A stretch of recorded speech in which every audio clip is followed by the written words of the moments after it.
오늘 본문이 초막절에 일어난 일들이에요. 거기에 37절에 보면 명절 끝날이라고 되어 있습니다. 이 명절이 바로 초막절, 우리가 지키고 있는 추수감사주일이고요.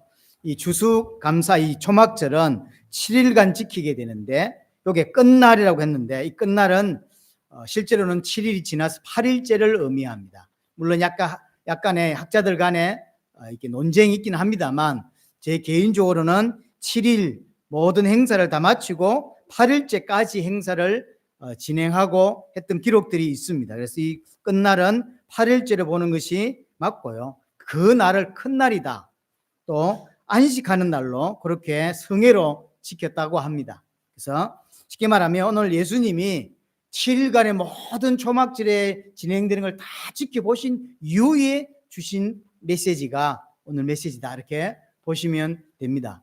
일단 먼저 초막절이 어떻게 진행되는지를 먼저 좀 설명을 하겠습니다. 일단 초막절이 뭐냐, 추수감사주일이 뭐냐, 한 해 추수를 다 마치고 나서 하나님께 감사하는 절기로 예배로 드리는 절기가 추수감사주일 또는 초막절 또는 수장절이라고 합니다. 이스라엘에 있어서 가장 큰 절기예요.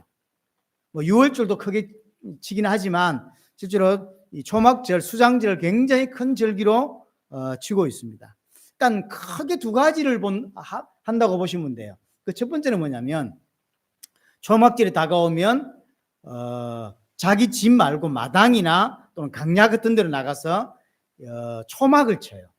그러니까 얽혀설게 이렇게 나무로 해가지고 초막을 짓고 그 7일간 삽니다. 원래는 자기 집에 살아야 되지만 7일간 밖에 초막을 대충 치워놓고 7일간 살게 되는 중요한 일 중에 하나죠. 이런데 아시는 예수님이 제자 세 사람을 데리고 변화산에 올라가셔서 이렇게 베드로가 정신이 없는 몽롱한 중에 세 사람을 보게 되죠. 그래서 깨가지고는 이곳에 초막셋을 짓고라 할 때 이 초막이 바로 이 초막이에요. 그래서 아마 그 사건은 초막절 직전에 일어난 사건이라고 신학자들은 보는 거죠. 왜냐하면 이제 다 사람들이 초막 짓고 있고 이런 상황 속에서 벌어졌기 때문에 초막셋을 짓겠습니다라고 했다고 보는 것이죠. 하여튼 그런 초막입니다. 그래서 집에서 자야 되는데 초막에 가서 7일 동안 자는 거죠. 그 행사를 합니다. 초막을 짓고 7일 동안 강야 또는 마당에서 자는 이유가 뭐냐면 강야를 기억하기 위한 거죠. 하나님이 이스라엘을 어린 양의 보혈로, 쉽게 말하면 예수 그리스도의 보혈로 건져내셨습니다. 그걸 구원이라고 하죠. 근데 구원받은 이들을 가나안으로 바로 데려가지 아니하고 강야를 거치게 하십니다. 강야를 왜 거치게 했냐? 옛 사람을 벗어버리게 하려고. 구원을 받았지만 여전히 생각과 사상과 이런 가치관은 애굽의 가치관일 수가 있죠. 그래서 그건 구원받은 게 아니거든요. 구원받아 놓고 불신자로 살 수 있다고. 그래서 강야 40년을 통해서 옛 사람을 벗어버리고 그리스도의 사람으로 살 수 있도록 하기 위해서 강야에 살게 합니다. 또 하나 중요한 게 뭐냐면 강야라고 하는 건 아주 어려운 땅이고 힘든 땅입니다. 편안하지 않는 땅입니다. 근데 그 강야를 다 거쳐서 가나안에 들어간 사람들은 강야를 어떻게 느껴야 되냐면 풍성했다, 이렇게 느끼는 거예요. 그게 강야를 제대로 거친 자의 고백이에요. 여러분들이 이 땅의 삶이 쉽지 않습니다. 하나도 쉬운 게 없어요. 하지만 이 땅의 삶을 다 끝내고 하나님 은혜를 진짜 받은 자, 진짜 구원받은 자는 천국 가서 어떤 고백을 할 수밖에 없냐면 진짜 더럽게 힘들었다, 이런 고백을 안 한다는 거예요. 어떤 고백을 하게 되냐면 참 어려웠는데 너무 좋은 날이었다, 너무 하나님께 감사하다, 진짜 풍성한 은혜를 누렸다. 불신자가 볼 때는 뭔 풍성한 은혜를 누려, 너무 힘든 세상이었는데, 하지만 그렇지 않아요. 40년 강야를 제대로 보낸 사람은 힘들었는데 너무 좋았고, 힘들었는데 풍성했고, 모자랐는데 풍성했다라는 고백이 나올 수밖에 없는 거죠. 그걸 기억하게 하는 게 초막절날 이 나무로 초막 몇 개를 대충 씌워가지고 별을 이렇게 보도록, 별이 보여야 된다 그랬어요. 그 별을 보면서 자는, 이게 우리 조상들이 옛날에 강야길에 이렇게 살았구나. 그 힘든 삶 속에서도 진짜 은혜 받으며 살았구나. 풍성한 삶을 누렸구나. 참 가난했는데 가난한 줄 모르고 살았구나. 이걸 느끼게 만드는 게 초막절이에요. 그럼 우리도 어떻게 살아야 된다? 가나안 땅에 들어가 있는 사람 또한 마찬가지인 거죠. 우리 삶 또한 풍성한 삶으로 하나님 인도하실 것이다. 이걸 이제 느끼는 거죠. 두 번째가 뭐냐면 제사장들과 순례객들, 이제 예루살렘 원래 살던 사람 포함해서 모든 지역에서 수수감사절이기 때문에 다 올라옵니다. 남자들은 다 올라와서 이제 함께 예배를 드리게 되는데, 이때 제사장과 이 순례객들이 함께 물을 깃고 붓는 행사가 가장 중요한 행사예요. 그래서 이제 제사장들과 일반 백성들, 순례객들이 실로암 못이라고 하는 연못에 가서 물을 깃는 행사가 있습니다. 그래서 제사장이 앞서가고 뒤에 이제 백성들이 막 따라옵니다. 그래서 도착을 딱 하면 찬양대가 준비하고 있다가 이사야 23장 3절 너희가 기쁨으로 구원의 우물들에서 물을 기리로다 라고 하는 찬양을 해요. 지금 이 걸어가는 걸음이 우물을 기르러 가는데, 이 우물 앞에 왔을 때 찬양대가 우리의 걸음이, 우리의 기쁨이 구원의 우물들에서 물을 깃는 것과 같은 그런 기쁨을 우리에게 주신다라고 하는 찬양을 하게 되죠. 그리고 이제 제사장이 실로암 연못에서 물을 뜹니다. 크게 이렇게 뜨죠. 그 뒤로 이제 떠가지고 이제 다시 성전으로 돌아옵니다. 돌아올 때 이스라엘 백성들이, 함께하는 이스라엘 백성들이 종려나무 가지를 막 흔들며 따라와요. 따라오면서 하는 게 호산나, 호시아나, 호시아나예요. 그게 이제 바뀌어서 호산나가 된 거죠. 정확히 유대인들 표현을 하자면 호시아나, 호시아나, 호시아나는, 그게 호시아나가 우리말로 호산나인 거죠. 자, 그렇게 이제 와가지고 성전에 도착하면 그 번제단이 있는 그 제단 남쪽에다가 버드나무, 반드시 버드나무여야 돼요. 버드나무를 매일 꺾어서 세웁니다. 그 세운 그 버드나무를 세워놓고 이제 기도문을 낭독하고 호시아나를 거기서 또 하는 거예요. 시편 118편 25절에 나오는 여호와여 구원나니 이제 구원하소서, 여호와여 우리가 구원나니 이제 형통하게 하소서 하고, 이렇게 이제 앞에서 누가 선창을 하면 뒤에서 호시아나, 호시아나, 또 앞에 이렇게 선창하면 또 호시아나, 호시하면서 이렇게 한 바퀴를 뺑 도는 겁니다. 뭐 하는 거냐면 하나님께서 올해도 풍성한 은혜를 주셨던 것처럼 내년에도 풍성한 것을 받을 수 있도록 비를 내려달라라고 하는 거예요. 지금 이스라엘에 있어서 비가 없으면 아무것도 못해요. 버드나무를 왜 갖다 놨냐면 버드나무는 물이 없으면 금방 말라 죽는 나무예요.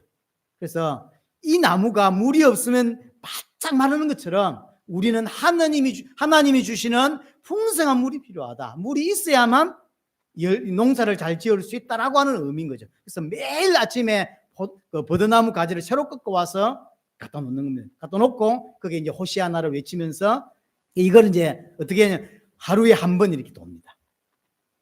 그리고 다음날 또 아침 일어나서 제사장 따라서 또 실로암 못에 가서 또 하고 또 호시아나 하면서 한 바퀴 돌고 또 집에 가시고, 마지막 7째 날에는 7바퀴를 돌아요. 이게 딱 여리고성 무너질 때와 똑같죠. 모습이 똑같습니다. 여리고성 무너질 때 하루에 한 바퀴만 돌다가 마지막 7째 날 7바퀴를 돌죠. 그리고 외쳤더니 확 무너졌죠. 모습이 사실은 똑같습니다. 그리고 이제 제사장이 그 떠왔던 물을 제단 주위에다 붓습니다. 그러면 물이 막 흘러 넘쳐서 제단을 통과하면서 흘러 넘쳐서 막 이렇게 흩어지겠죠. 이게 구원의 모습이라는 거예요. 하나님 우리에게 주시는 은혜의 그 풍성함이 제단, 반드시 예수 그리스도의 보혈을 흘러 넘쳐서 우리에게 풍성하게 흘러 넘치는, 이게 구원의 모습. 구원의 우물에서 또 물이 제단 예수 그리스도의 보혈을 거치면서 우리 인생이 풍성해지는 것을 나타내주는 부분이거든요. 사실 실로암 못이 뭐와 연결되어 있냐면, 역사를 좀 아시는 분들은 아실지 모르겠는데 히스기야 왕이 전쟁에서 만약에 적군이 쳐들어왔을 때 오랫동안 성 안에 갇혀 있을 수 있거든요. 그럼 제일 필요한 게 뭐냐면 물이에요. 실로암 연못은 성 안에 있습니다. 그럼 성 안에 있는 이 물이 연결되어 있는 샘이 기혼샘이라는 거예요. 제가 여기를 가봤거든요. 제가 이스라엘을 가봤어요. 그래서 이따 가봤는데 히스기야 왕이 수로를 만들어 놨어요. 사람이 이게 제 정도의 키가 달려가도 괜찮을 정도의 수로를 만들어 놨어요. 그 물을 타고 기온샘에 이 기온샘은 원래 창세기 1장에 보면 하나님이 그 에덴 동산에 기온샘이 나오거든요. 이스라엘 그 성 밖에 있는 샘을 기온샘이라고 불러요. 원래 그 땅인지는 모르겠어요. 그 땅은 아니겠죠. 아무리 연구해봐도 에덴 동산이 거기 같지는 않으니까. 일부러 그다 기온샘이라는 이름을 붙이고 그 기온샘, 쉽게 말하면 생명의 샘에서 들어오는 이 물을 실로암 못에 닿게 되고 이 실로암 못에서 온 것을 뜨다가 제단의 부음으로 예수 그리스도의 보혈을 통과함으로 우리 인생이 풍성해지는 것을 나타내 주는 거거든요. 그래서 초막절은 한마디로 지금 이스라엘을 지키고 있는 초막절은 내년에도 풍성한 하나님 은혜를 구합니다라는 거예요. 내년에 비를 내려주셔서 또 많은 열매를 맺을 수 있도록 해 주십시오라고 하는 기우제의 성격이 아주 강합니다. 자, 여기서 이제 이 일주일 동안 진행되는 모든 것들을 예수님이 다 지켜보시고 오늘 주신 메시지가 37절, 38절이에요. 첫 번째 우리가 오늘 붙잡아야 될 내용입니다. 명절 끝날, 명절이 7일까지 다 끝났는데 8일째 되는 날, 그날에 큰 날에 예수께서 외쳐 이르시되 누구든지 목마르거든 내게로 와서 마시라. 나를 믿는 자는 성경의 이름과 같이 그 배에서 생수의 강이 흘러 나올 것이다. 초막절 행사를 하는 이유가 하나입니다. 내년에도 비를 풍족히 내려주셔서 그래서 열매와 또 곡식이 풍성해 줄 수 있도록 해달라고 하는 기우제라고 했죠. 예수님이 그 초막절 행사를 딱 쳐다보고 결국 이스라엘 백성이 초막절을 통해서 얻고자 하는 게 뭐냐면 물이란 말이에요. 여기서 이 말을 왜 하죠? 누구든지 목마르거든 내게로 와서 마시라. 내가 바로 그 초막절의 실체다. 내가 바로 너희들이 초막절을 통해서 얻고자 하는 그 물, 그 생수의 실체가 나다라고 하는 이야기를 하는 거예요. 너희들이 행하는 그 초막절 행사하면, 종교적인 행사를 하면 비를 얻을 수 있는 게 아니라는 거죠. 그게 되는 게 아니라 그 초막절의 실체가 나다. 내가 너희에게 생수를 줄 수 있다. 내가 주는 생수는 영원히 목마르지 않는 생수다. 라고 하는 이야기를 하는 거죠. 내가 너희에게 참 생수를 줄 수 있다. 그래서 내게로 와서 마시라는 거예요. 지금 이스라엘은 변질되어 버린 종교의 모습만 갖추고 있어요.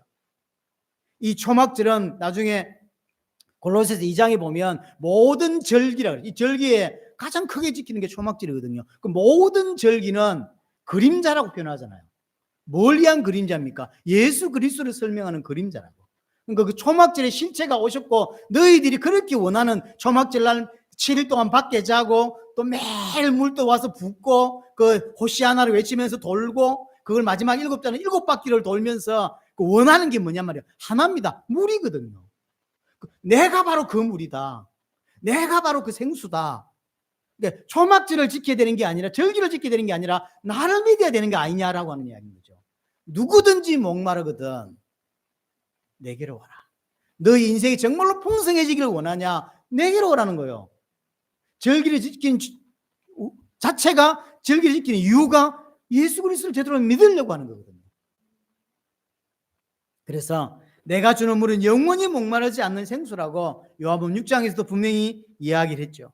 그러면 초막절을 제대로 우리가 잘 지키는 추수감사주의를 제대로 잘 지키는 게 뭘까요? 다른 게 아니에요. 예수 그리스도를 똑바로 믿는 거예요. 그렇죠? 초막절 하는 행사가 물을 얻기 위한 것이고 물을 얻어야만 농사를 지을 수 있다고. 그걸 두고 예수님이 하시는 말씀입니다. 그 초막절의 주인공이 나고 너희들이 얻고자 하는 그 물을 내가 줄 수 있다. 그 이야기거든요. 그래서 예수님이 누군지 정확하게 알고 예수를 정확하게 그리스도로 믿는 거, 그게 초막절날 해야 될 일인 거예요. 절기를 잘 지키고 우리 이런 거 다 갖춰놓고 잘하고 오늘 성찬식도 하고 다 했는데 예수가 누군지 모르고 예수를 왜 믿는지 모르면 그는 행사만 한 것이고 제대로 지킨 게 아닌 거죠. 우리 인생에게는 해결되지 않는 목마름, 해결되지 않는 갈증이 있습니다. 지금 이스라엘은 당장 농사 짓는 것 때문에 물이 필요하다고 했지만 농사뿐만 아니라 모든 전 인생을 통틀어서 볼 때 인간에게는 해결되지 않는 갈증이 있어요. 목마름이 있어요. 해결이 안 되는 것입니다. 인생의 목마름은 예수님이 주는 물로만 해결이 되는 것입니다. 예수님만이 우리에게 참 생수를 주실 수 있다는 거죠. 예수님이 주는 생수를 마셔야 영원히 목마르지 않습니다. 인간은 그걸 놓치고 그 목마르니까 열심히 하는 거죠. 돈도 열심히 버는데 여전히 목말라요. 저 높은 지위까지 올라갔는데 여전히 목마르고, 결혼했는데 여전히 목마르고, 바람 피워 보는데 또 목말라요. 할 수 있는 모든 걸 다 해도 목마른 거예요. 왜 목마른지 모른다. 예수님께 와야만, 예수님이 주는 물을 마셔야만 인생의 답이 되고 그 목마름이 해결되게 되는 것입니다. 오늘 초막절 행사를 통해서 예수님 일주일 지켜보시고 나서 주신 메시지, 종교적 행위로는 절대로 너희들의 그 영적인 목마름을 해결할 수 없다. 인생의 그 갈증을 해결할 수 없다는 거예요. 여러분들이 진짜 원하는 거 있잖아. 그거 얻으면 너무 좋죠. 근데 얼마 안 갑니다. 보통 한국말에 그런 게 있잖아요. 40-50분 옷을 사면 일주일이 행복하다고 하잖아요. 차를 사면 1년이 행복하대요. 맨날 닦고 있대요. 1년까지도 안 가죠. 2번 쳐받고 나면 이제 진짜 사랑하는 여자하고 결혼하면 한 1년은 행복하대요. 그 다음부터는 아니래요. 사람은 그게 자기 영혼의 그 해결을 해주는 게 아니에요. 육신적 어떤 것도 해결해 주지 않습니다. 예수님께 나와야 영적인 해결, 영적인 목마름이 해결되는 것이죠. 왜 그럴까요? 도대체 인간이 가진 그 영적인 목마름이, 그 갈증이 뭐길래 예수님께 나와야 되고 예수님이 주는 물을 마셔야만 그게 해결됩니까? 에레미야 2장 13절에 인간이 가진 목마름의 원인을 정확하게 설명합니다. 뭐라고 되냐면 생수에 근원되는 나를 버렸기 때문이다. 그래서 하나님께로부터 목마르지 않는 영원한 생수를 계속 마셔야 되는데 그 하나님을 떠나버린 거예요. 하나님을 버린 거죠. 그러니까 생수를 얻어먹지 못하니까 이제 거기서 갈증이 나는 거예요. 거기서 목마름이 나는 거죠. 근데 그 목마름은 하나님으로 해결할 수 있는데 하나님을 잃어버렸으니까 뭐로 해결하냐면 육신적인 것으로 해결하는 거죠. 그렇죠? 성공으로, 돈으로, 그다음 명예로, 지위로, 많은 이런 것들로, 결혼으로, 자식으로, 이런 많은 것들을 쌓아서 그 해결을, 목마름을 해결하려고 하는데 안 돼요. 처음에는 좋은데 마치 옷을 사고 싶은 옷을 몇 달 기다렸다가 딱 샀을 때 오는 그 기쁨, 자기가 사고 싶은 어떤 물건이 있으면 그걸 한 1년 동안 기다렸다가 샀을 때 오는 그 행복감이 있겠죠. 하지만 영원하지 않아요. 그거 몇 달이면 없어져요. 왜 인간의 그 목마름이 해결되지 않느냐? 그 문제는 육신적으로 해결할 수 있는 것이 아니기 때문에, 하나님과 단절되고 하나님을 버렸기 때문에 나오는 물이라. 두 번째 문제가 뭐였냐면 해결이 안 되니까 스스로 웅덩이를 팠다 그랬죠. 하나님으로부터 생수를 받아야 되는데 받을 수가 없어. 그러니까 지가 우물을 판 거예요. 근데 거기 뭐라고 표현되어 있냐면 그 웅덩이는 터진 웅덩이더라. 물을 담을 수가 없어요. 그래서 해결이 안 되는 거예요. 돈이라는 우물을 내가 파고, 자식이라는 우물을 파고, 명예라는 우물을 파고, 뭐 대단한 성공이라는 우물을 팠는데 늘 새. 근데 그걸로는 안 되더란 말이에요. 근데 성공 못 해본 사람은 성공 안 했기 때문에 그런 줄 알고 일평생 성공을 향해 달려가고, 돈을 안 벌어본 사람은 돈이 없어 그런 줄 알고 생을 걸고 돈을 벌어보는데, 그래서 늘 그걸 생각하는 거예요. 나는 돈이 없어서 이 해결이 안 된다 생각하는 거예요. 그렇지 않아요. 그렇지 않습니다. 초막절 행사를 통해서 얻으려고 하는 건 물입니다. 그 물은 종교적인 행위로, 지금 이스라엘 백성들이 초막절 행사로 얻을 수 있는 물이 아닙니다. 온갖 정성을 다 쏟고 밖에 나가 자고 하루에 한 번씩 물 떠와서 돌고 붓고 마지막 날 7바퀴를 돌고 호시아나를 외침에도 불구하고 해결이 안 되는 거예요. 어떻게 해결해야 되냐? 예수님께로 와야 되는 거죠. 예수를 정확하게 알고 믿어야만, 예수로부터 나오는 그 생수를 마셔야만 이게 해결되는 거예요. 그럼 한 가지, 왜 예수님이 주는 물을 마셔야만 인간의 갈증이 해결될 수 있냐는 거죠. 인간의 목마름, 그것은 구약 성경부터 계속 같은 이야기를 하는 건데요. 에스겔 47장 이야기와 오늘 본문 이야기가 굉장히 붙어 있는 이야기죠. 에스겔 47장에 보면 성전이 나오고 성전에서 물이 나오죠. 생수가 터져 나오고 생수에서 많은 일들이 벌어진다고. 이 당시 에스겔이 이 예언을 할 당시는 성전이 있는 시대입니까? 없는 시대입니까? 성전이 없는 시대예요. 그러면 이스라엘에 세워졌던 예루살렘 성전이 아니란 말이죠. 이 성전은 완전한 성전, 무너져 있는 성전 말고 온전한 성전을 말하는 거죠. 그 온전한 성전은 누구냐면 예수 그리스도예요. 거기 에스겔 47장에 보시면 이 성전에서 물이 흘러나오는, 처음에는 이게 뭐라죠? 이게 무릎 정도, 그러다 허리, 나중에 가슴까지 차죠. 나중에 움직일 수 있을 만한 물이 쏟아져 나온다고.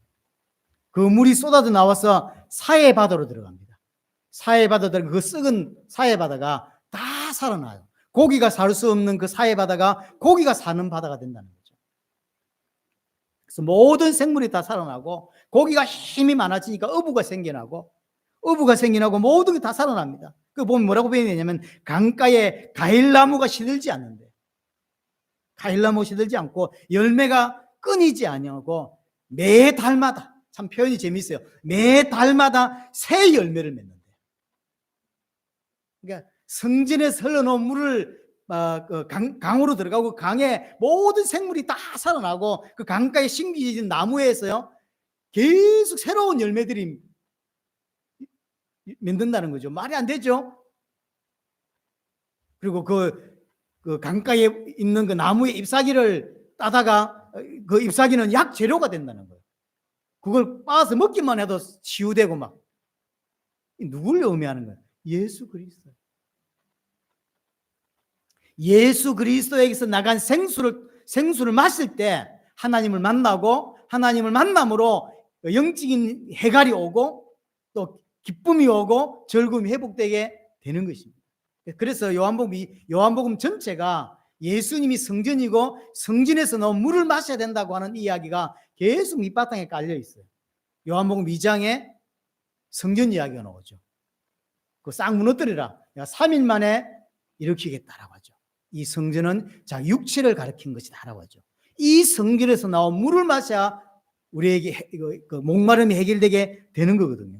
그래서 예수님에게서 나온 참 생수를 마셔야 되고, 이 예수님에게서 나온 참 생수를 마셨을 때 영원히 목마르지 않는 일이 일어나게 되는 거거든요. 요한복음 3장에도 마찬가지예요. 사마리아 여자와의 대화. 일부러 그 사건이 나오는 거예요. 예수님이 바로 갈 수 있었는데 일부러 사마리아 땅으로 들어갔고 거기 사마리아 여자를 만나게 돼요.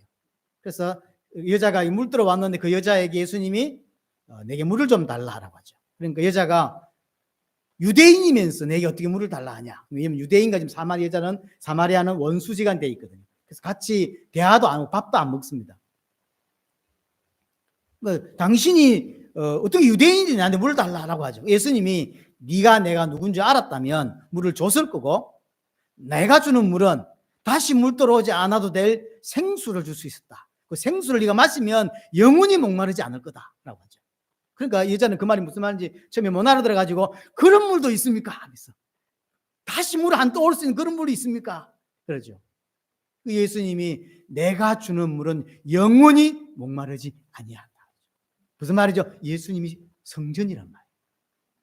요한복음 6장에서 500여 기적이 일어난 이후에 너희가 만나를 먹었던, 너희 조상들이 만나를 먹고 강야를 건너갔듯이 살았듯이 나는 하늘에서 온 떡이다, 하늘에서 온 만나다라고 이야기하면서 나를 마시는 자는 영원히 목마르지 아니할 거다. 계속 반복되는 단어들이에요. 왜냐? 예수님이 성전이거든. 예수님이 참 성전이요. 이 성전에서 나온 물을 마셔야 영원히 목마르지 않는 상태로 가는 거거든. 예수님이 누구냐? 성전이라는 거죠. 오늘 38절에 나를 믿는 자는 성경의 이름과 같이 그 배에서 생수의 강이 흘러 나온다라고 하죠. 약간 이제 한국 개역 개정은 약간 오해되게 번역이 됐는데요. 그 배에서 생수의 강이 그랬죠. 자, 38절 나를 믿는 자는 어떻게 됩니까? 그 배에서 생수의 강이 흘러난다 그러죠. 이게 어떻게 됩니까? 이 그 배가 예수님의 배입니까? 예수를 믿은 내 배입니까? 약간 애매해요. 예수를 믿었을 때 성령이 내게 내주하게 되는데, 그럼 예수님 배에서 생수의 강이 흘러 넘친다는 뜻입니까? 아니면 내 배에서 생수의 강이 흘러 넘친다는 뜻입니까? 원어는 예수님이에요. 물론 굳이 따지자면 내 안에 성령이 오시기 때문에 내 안에서도 생수가 넘치 흐를 수 있어요. 하지만 여기서 말하는 것은 예수님입니다. 예수님의 배에서 생수가 나오는 거죠. 약간 한국 성경이 약간 오해하도록 좀 이렇게 번역이 됐는데요. 여하튼 누구든지 목마르거든 예수님께로 와야 되고 오면 마실 수 있는 거예요. 그 마신다고 할 때 예수님의 배에서 생수의 강이 흘러넘치는, 그래서 얼마든지 풍성하게 마실 수 있다라고 하는 거죠. 그럼 그 생수가 뭡니까? 39절 이는 그를 믿는 자들이 받을 성령을 가리켜 말씀하신 것이라. 그럼 예수님으로부터 나오는 그 생수는 성령이에요. 에스겔 47장에서 말했던 성질에서 흘러나온 그 생명수, 그게 성령을 말하는 거예요. 성령이 온 세상으로 이렇게 퍼지니까 퍼지는 곳마다 살아나는 일들이 벌어지는 거죠. 이 교회에 성령이 역사하셔야만 살아나는 거죠. 여러분들 영혼이 살아나고 답답한 사람들이 살아나고 회복되는 일들이 일어난다는 것이죠. 성령이 생수가 성령이십니다. 이 성령은 예수님만이 주실 수 있는 거예요. 근데 오늘 그 보면 가로가 쳐져 있죠. 예수께서 아직 영광을 받지 않으셨으므로 성령이 아직 그들에게 계시지 아니하시더라. 영광을 받지 않았단 말은 아직 십자가에 죽지 않았다는 이야기입니다. 예수님이 십자가 죽고 부활하셔야 그때 예수님이 성령을 보내주시는 거예요. 그래서 아직은 예수님이 그들과 함께 계시기 때문에 성령이 너희에게 임하지 않았어요. 하지만 예수님이 십자가 짓고 이제 부활하시면 성령을 하나님이 예수님이 보내주신다는 거죠. 성령은 예수님의 이름으로 오시는 분입니다. 오셔서 어떤 일을 하냐면 예수님과 똑같은 일을, 그게 보혜사입니다. 똑같은 일을 하게 되는 것이죠. 그래서 에스겔 41장의 성전에서 나온 물이 성령이라고 하는 것이고요. 사도행전 2장 이후로 이제 성령이 임하신 이후로 여러분들이 예수를 그리스도로 믿는 그 순간 성령께서 우리 안에 내주하시게 되는 것입니다. 자, 첫 번째 좀 정리를 하자면 초막절을 제대로 지키는 게 뭐냐? 초막절은 그림자라고 했습니다. 그러면 초막절을 제대로 지킨단 말은 초막절의 실체이신 예수 그리스도를 정확하게 알고 믿는 것. 그게 초막절을 잘 지키는 것입니다. 그렇죠? 예수님만이 내게 참 생수를 가져다 줄 수 있는 분입니다. 왜냐? 그분이 그리스도고 그분이 참 성전이기 때문입니다. 예수님이 주시는 생수로만 우리의 목마름과 영적인 갈증이 해결된다는 사실입니다. 자, 두 번째. 오늘 두 번째에서 간단하게 좀 마음에 담아야 될 게 뭐냐면 신앙에 대한 점검이에요. 오늘 초막절 행사를 이스라엘 백성들은 어떻게 하는지를 살펴봤습니다. 그들이 하는 행사 중에 가장 큰 행사가 물을 깃고 물을 갖다 부으면서 기우제를 지내는 이 행사죠. 근데 이 행사가 여러분 어떻게 보이십니까? 초막절 절기 가장 중요한 절기인데 이 절기가 거의 변질된 우상 숭배의 모습을 띠고 있습니다. 이게 여러분 읽으면서 어떻게 느끼는지 모르지만 이게 기독교인의 어떤 절기 지키는 모습인가라고 느끼지지 않죠. 이게 변질된 우상 숭배의 모습. 그래서 우상 숭배하는 거와 별반 다르지 않아요. 그냥 종교적 행사를 하고 있습니다. 물도 와서 물 부으면서 호산나를 외치면서, 내용은 전부 다 성경에 있는 내용이지만 하는 행위를 보세요. 기우제하고 있거든요. 이게 지금 우상 숭배하고 있는 거예요. 자신의 육신적인 욕심을 이루기 위해서 하나님을 이용해서 하나님께 비를 내려달라고 하는 기우제를 지금 지내고 있는 거거든요. 변질된 종교의 모습. 저 여러분들이 이런 절기 때마다 이런 걸 돌이키지 않으면, 절기 때리는 걸 생각하지 않으면 우리 자신도 교회에서 여러 가지 절기라든지 행사들이 전부 다 변질된 모습으로 나온다. 내 육신을 위한 어떤 모습. 우리가 그럼 즐거우면 땡인, 하나님이 어떻게 보시고 하나님 뭘 기뻐하시는지 관심 없는 그런 모습으로 나올 수 있단 말이에요. 자, 그러면 이 절기를 통해서 변질되지 않고 올바로 믿기 위해서는 가장 중요한 게 결국 나는 예수를 어떻게 믿냐는 거예요. 이게 제일 중요합니다. 오늘 본문에 보시면 40절 보세요. 이 말씀을 들은 무리 중에 어떤 사람은 이 사람은 참으로 그 선지자다. 이 그 선지자란 말은 모세 때 주신 메시지잖아요. 너와 같은 선지자를 하나 보내겠다. 메시아죠. 예수님이에요. 그래서 그 선지자라는 표현은 메시아라고 하는 표현이죠. 그 선지자가 맞다. 41절 어떤 사람은 그리스도로 하면 이게 직접적으로 그리스도가 맞다는 거죠. 어떤 사람은 그리스도가 어찌 갈릴리에서 나오겠냐. 말이 안 된다. 근데 이 사람은 잘못 알고 있었죠. 예수님이 갈릴리에 났죠. 하지만 그 42절 보세요. 성경에 이르기를 그리스도는 다윗의 씨로 또 다윗이 살던 베들레헴에서 나오리라 하지 아니하더냐. 베들레헴에 태어나야 되는데 어째서 갈릴리냐 말이야. 말이 안 된다. 갈릴리에서는 절대로 메시아 안 온다. 잘 알고 있죠. 근데 원래 예수님은 베들레헴에 태어났고 갈릴리에 살고 있는 거죠. 그러니까 알긴 아는데 자기가 아는 그 성경 지식 때문에 도리어 예수를 배척하는 일이 벌어지는 거죠. 차라리 성경을 몰랐다면 표정만 보고 혹시 메시아 아니야? 이렇게 했을 수 있는데 조금 아는 성경 지식 때문에 더욱 예수를 부인하게 되는 결과가 나타났다니까요. 그게 뭐가 중요하다고. 자, 이 세 분류의 공통점이 뭐냐면요. 성경에서 말하는 구원받는 믿음에 이르지 못했다는 거예요. 어떤 사람은 메시아다. 어떤 사람은 참 선지자다. 어떤 사람은 아니야, 메시아 아니야. 절대 메시아는 갈릴리에서 살 수가 없어. 라고 하는 성경적 지식을 가지고 이야기했죠. 이 세 분류는 전부 예수님을 그리스도로 믿는 분류는 아닙니다. 분명히 성경적 지식을 가질 수 있고 또 나는 개인적으로 예수님을 그리스도라고 인정할 수 있어요. 인정하는 것과 믿는 건 다릅니다. 아, 예수님이 그리스도 같아 라고 인정하는 것과 진짜 예수를 그리스도로 믿는 것은 다른 것이고요.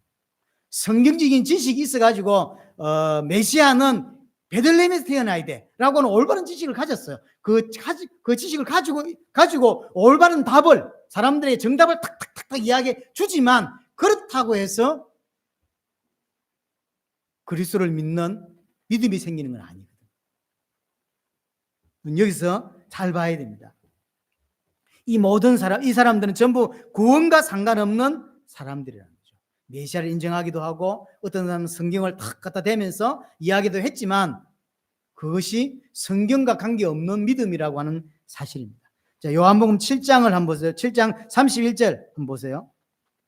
31절에 보면 무리 중에 많은 사람이 예수를 믿고 말하되, 예수를 믿는다고 성경도 말해줘요. 예수를 믿고 그리스도께서 오실지라도 그 행하실 표적이 이 사람이 행한 것보다 더 많을 수 있겠냐.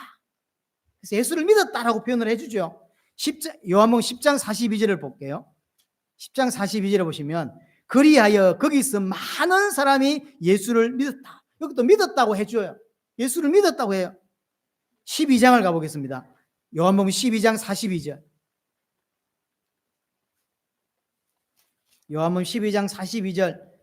그러나 갈리 중에도 그를 믿는 자가 많다. 예수를 믿는 자가 많다는 거예요. 바리새인들 때문에 드러나게 말하지 못한 이는 출교를 당할까 두려워합니다. 그러니까 예수를 믿는데 출교 당할까 봐. 왜냐하면 예수 믿으면 출교하기로 결정이 됐거든요. 그것 때문에 말을 못 하더라는 거죠. 43절. 그들은 사람의 영광을 하나님의 영광보다 더 사랑하였더라. 분명히 예수를 인정도 합니다. 믿습니다. 하지만 하나님의 영광을 더 사랑했대요.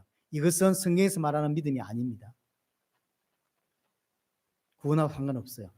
분명히 요한복음에는 예수를 믿는다고 표현했다니까요. 수많은 사람들이 예수를 믿었어요. 하지만 나중에 이 사람들이 전부 다 나중에 예수님 십자가 달릴 때 못박으로 외쳤던 사람들입니다. 교회 다니면서 예수님 좋은 분이지. 그렇지. 우리에겐 그리스도가 필요하지라고 인정할 수 있어요. 인정하는 것과 믿는 건 다릅니다. 또 성경적 지식이 좀 있다고 해서 성경이 말하는 믿음을 가지는 것도 아니에요. 그래서 아는 것과 믿는 건 분명히 다르다고 하는 사실입니다. 나는 예수를 어떻게 믿고 있는가?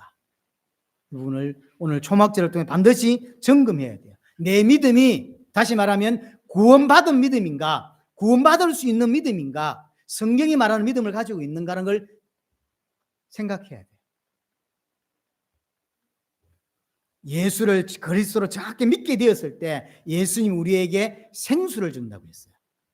그렇죠? 이 성령이라고 그랬습니다. 이 성경 전반에 보면 예를 들어서 에스겔 36장 26절에 보면 새 영을 너희 속에 두고 새 마음을 너희에게 주겠다 그랬죠. 성령을 받으면 생수를 마시면 어떤 일이 벌어지냐면 새 마음이 생겨요. 구원받으면 새 마음이 생깁니다. 그렇죠? 요한복음 3장 5절에도 물과 성령으로 거듭난다 그랬잖아요. 물은 곧 성령입니다. 그래서 물과 성령이 아니라 정확히 말하면 물 곧 성령이에요. 물이 곧 성령인 거예요. 성령을 받으면 변한다고 이야기해요. 스가랴 13장 1절에도 보시면요. 그날에 죄와 더러움을 씻는 샘이 열리고, 이 생수 말이에요. 기온 샘에서 나온 그 생수를 마시면 예루살렘을 깨끗하게 한다 그랬어요. 변한다는 이야기예요. 성령이 내게 들어오시면 우리에게 어떤 변화가 오느냐면 새 마음을 가지게 되는 변화가 온단 말이에요. 근데 변화가 없다? 그건 구원 받았다고 볼 수 없는 것입니다. 그럼 어떤 변화가 오냐? 가치관이 먼저 변해요. 가치관이라고 하는 건 내가 세상을 보는 관점이라는 이야기죠. 내가 세상을 살아가는 관점이 가치가 아니에요. 살아가는 목적이 달라진다니까. 옛날에는 내가 구원받기 전에는 육신적인 내 목적이었어요. 돈 많이 벌어서 좋은 사람과 결혼해가지고 잘 사는 거, 그것이 나의 삶의 목적이에요. 대학을 가는 게 대학 자체의 목적이 있는 게 아니죠. 좋은 대학 가가지고 그 다음에 뭔가를 얻으려고 대학 가는 것이지, 그게 살아가는 목적이에요. 내가 열심히 하는 이유도 그것 때문에 내 육신을 위해 잘 살려고. 하지만 예수를 그리스도 진짜 믿으면 구원받으면 그게 바뀌어버려요. 육신을 위해 사는 게 아니구나. 내 인생의 주인이고 생명의 주인이신 하나님을 위해 사는 것이 가장 행복한 것이고 보람된 거구나. 그때 깨닫게 된다. 이게 바뀌는 거예요. 새 마음이 생긴다. 교회 와서 계속 하나님을 향하여 잘 살게 해달라 할 수 있어요. 하지만 그것이 그 사람의 목적이라면, 그것 때문에 교회 왔다면 이 사람 아직 구원받은 게 아니라는 사실. 분명히 새 마음이 들어오게 되어 있습니다. 그래서 기쁨과 즐거움이 다 바뀐다니까요. 예를 들어서 돈이라고 칩시다. 돈이 내 기쁨이고 즐거움이고 행복이에요. 그게 없어서 불행하다고 느끼고요. 그걸 많이 벌면 행복하다고 느끼는 거예요. 예수를 믿으면 그게 뭐 바뀌어버려요. 돈이 있어도 괜찮고 없어도 괜찮은 상태가 돼요. 하나님이 좋아요. 하나님으로 기쁨을 느끼고 하나님으로 즐거움을 느끼고 그렇게 된다. 바뀐다니까요. 그게 안 바뀌어? 말이 안 되는 거죠. 내가 인생 살아가는 이런 삶의 지향점이 안 바뀐다? 구원 못 받은 겁니다. 바뀌게 돼 있어요. 그래서 이전에 좋아했던 것들이 사실 보면 아무것도 아닌 거죠. 내가 구원받기 전에 좋아했던 거 있잖아요. 뭐 여러 가지. 그걸 내가 뭘로 저렇게까지 돈을 쓰고 내가 미쳤지, 이런 생각이 든다고. 술을 안 마시면 안 되는 사람이 있거든요. 근데 구원받고 나니까요, 내가 그때 정신 진짜 미쳤던 것 같다, 귀신이 들렸던 것 같다, 내가 저도 안 먹는 저 술을 내가, 이런 생각이 들죠. 마찬가지예요. 나머지는 그냥 인생 살면서 재미로 하는 것일 뿐이지 그게 내 기쁨이 되거나 행복이 되거나 그렇지가 않아요. 딱 바뀐다니까요. 안 바뀌었다? 이렇게 하면 구원받은 게 아니에요. 그게 바뀐다니까요. 내가 목숨처럼 좋아했던 것들이 있어요. 그게 싹 바뀌어버리죠. 그게 없어가지고 불행하다고 느끼고, 그거 있으면 너무 좋아가지고 막 난리를 치고. 그러면 그 가치관이 바뀌었다는 게 뭘 볼 수 있냐면, 뭘로 알 수 있냐면 삶을 통해서 드러나요. 그 생각이 바뀌고 마인드가 바뀌었잖아요. 가치관이 바뀌었잖아요. 그럼 그게 뭐로 드러나냐면 이 삶으로 드러나는 거예요. 분명히 완전하진 않지만 변화가 일어난다. 어떤 사람들은 우리는 완전하지 못해라고 하는 그 그늘 뒤에 숨어가지고는요 절대 안 바뀌려고 하죠. 그건 구원 못 받은 거예요. 분명히 완벽하지 바뀌지 않습니다. 우리 아무리 완벽하게 바뀐다는 건 하늘나라에서 이야기고 분명히 완벽하게 바뀌질 않아요. 하지만 분명히 바뀐다니까요. 바뀝니다. 삶에서 분명히 드러난다고요. 연약하지만 이게 주를 위해 살고 싶은 행동들이 나온다고. 그래서 야고보는 뭐라고 이야기했냐면 행함이 없는 믿음은 죽은 믿음이다 라고 이야기하죠. 어떻게 믿는데 행동을 안 넣을 수 있냐라는 이야기예요. 그래서 행함과 믿음은 양면의 동전 같은 거예요.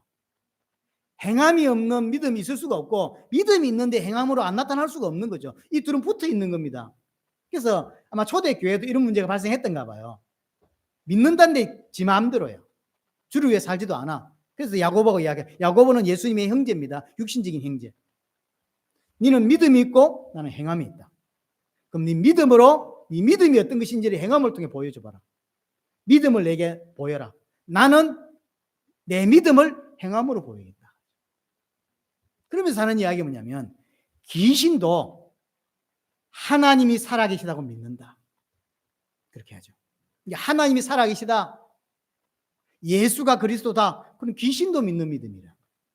그 믿음은 구원받는 믿음이 아니에요. 그렇죠? 야고보가 하는 이야기죠. 그래서 반드시 우리가 온전하지 않지만 반드시 올바른 믿음이 들어오면 우리의 삶으로 드러난다는 거죠. 하나님 사랑하고 저 사람은 하나님의 사람이구나, 하나님을 사랑하구나, 하나님의 백성이구나 라고 하는 모습이 티가 난다는 거예요. 자꾸. 어떻게 납니까? 몰라요. 나요. 자꾸 이렇게 교회를 자꾸 오고 싶어 하고 찬양을 하고 싶어 하고 하나님의 백성들을 섬기고 싶어 하고 지밖에 모르는 인간이요. 자꾸 자기 돈 꺼내가지고 사람들 섬기고 밥 사 먹이고 성도들 대접하고 자꾸 뭔가 다른 하나님 사랑의 모습이 그 사람 인생 전체에 걸쳐서 나오는 거예요. 그게 안 나온다? 말이 안 되죠. 여러분들이 하나님의 백성이고 하나님의 사람인데 하나님의 교회가 여러 가지 일이 있을 때 거기에 헌신하지 못하고 돕고 기도하지 못한다? 말이 안 되는 거죠. 반드시 믿음과 행함은 붙어 있습니다. 그래서 여러분이 하나님의 백성이 맞다면 하나님의 백성다운 삶이 드러난다고. 물론 완전하지 않아요. 완전하면 얼마나 좋겠습니까? 완전하지 않지만 분명히 드러난다고 하는 사실입니다. 그래서 초막절에 오늘 두 가지 이야기를 했습니다.